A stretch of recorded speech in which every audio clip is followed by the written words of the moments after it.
Hello, everyone, and welcome to The Buck Stops Here. I am Catherine Murray. Well, I wanted to bring to you a Wall Street and Bay Street veteran to really kind of dig into the details in terms of the market right now and where we might go from here. I think it's actually going to be a little bit of a tricky year to make money. In other words, I think that you have to be very specific in your approach. For that, Jim Thorne is joining us. He is the Chief Market Strategist at Wellington-Altus. Jim, great to be with you today. Thanks so much for joining us. Thanks for having me, Catherine. So, do you believe what I said in my intro? I think it's going to be a bit tougher this year. I don't think it's just so plain and simple buy the Mag 7. I think you have to be very strategic this year. What's your approach?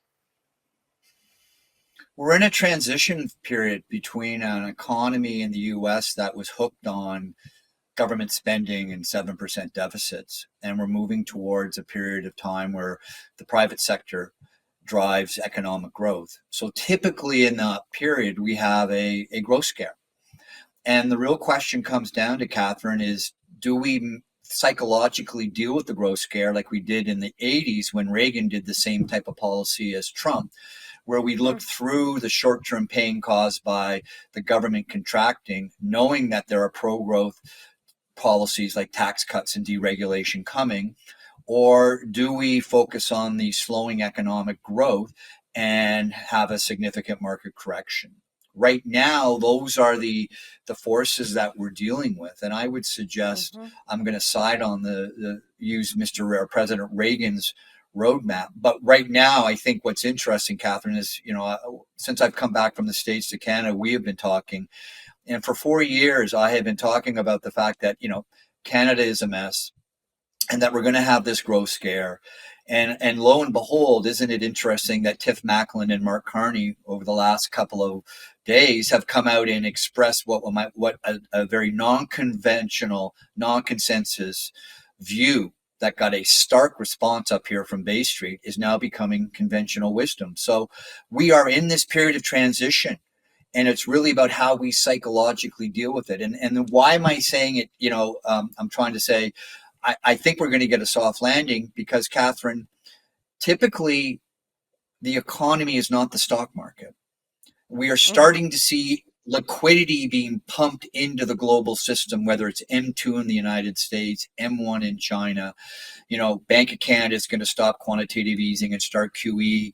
So we're starting to see the liquidity come back into the cycle, into the economy, and that typically trumps, to use a pun on words, slowing economic fundamentals. So we don't know.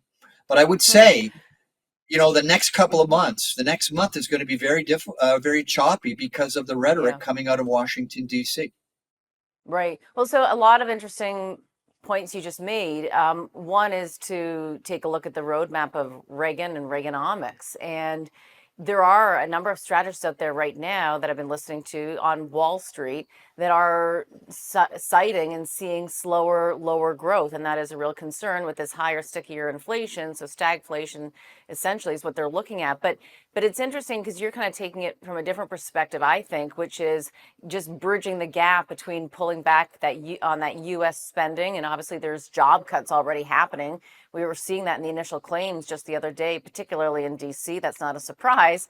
But then, how does that play out in terms of what are those people going to do?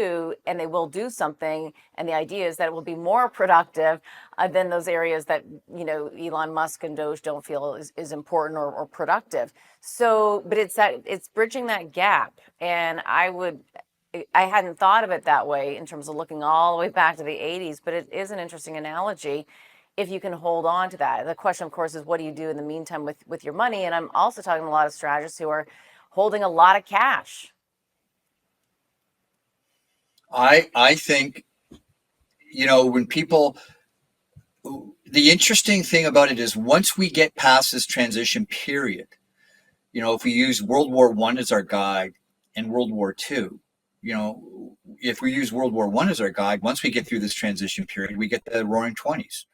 Where the market we had a fantastic run in the market. And then after World War II, we had the secular bull market in the 1950s into the 60s, where the market was up like 700% that people ignore. So I'm very constructive on growth going forward. I would suggest to you, I wish, and this is just me, talking out loud. I wish Mr. Trump would stop with the tariff. Yeah. I think he's Jim, misplaced. we're going to get to that in 1 second. Let's put that up on the other side of the break. We'll be right back. Okay.